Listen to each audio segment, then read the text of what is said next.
bugs that cause problems.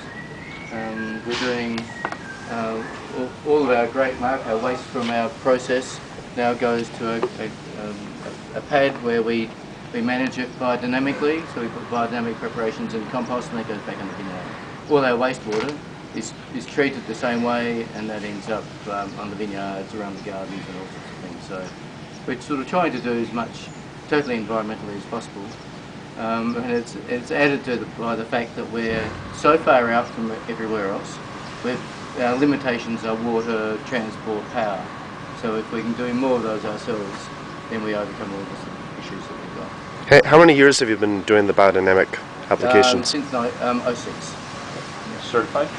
Not yet, but we'll be certified organic within a couple of years, and then the biodynamic is effectively just an added bonus. It's just using the right sequence of events. To give you an idea, last year was ironic. We had a drought.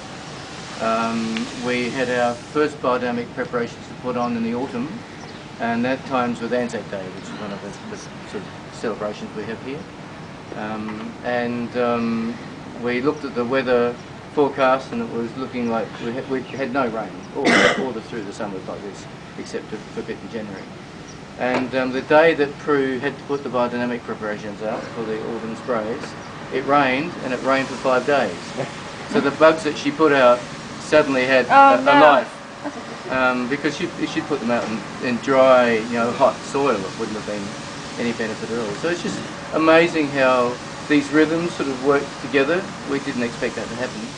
And the other interesting thing is we pick Hill of Grace around Easter time, and it must be a full moon effect, but we looked back, or Prue checked with the local padre, and we went back, the local pastor indeed, went back through the church records, and we found that all over 50 years of picking Hill of Grace, only about 3 didn't coincide with Easter. So obviously they said Easter on the wrong day, or with the wrong moon. So it's really interesting how those sort of effects come into play. I'm going to show you a Hill of Grace wine this morning, once we've had a bit of a taste. The first one for the season is actually early, where Easter's a couple of weeks away, as you know, so it's actually a bit earlier. But by the time we pick the older blocks, I think it will be right next door to Easter, so it will still be within the phase. But this year has been almost a month earlier than normal. It's been extraordinary.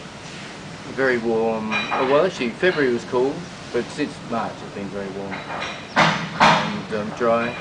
Really perfect weather. If it was 5 or 10 degrees cooler, we'd be happy. But up in the high 30s, low 40s, that's starting to push the boundaries a bit, even for us. So,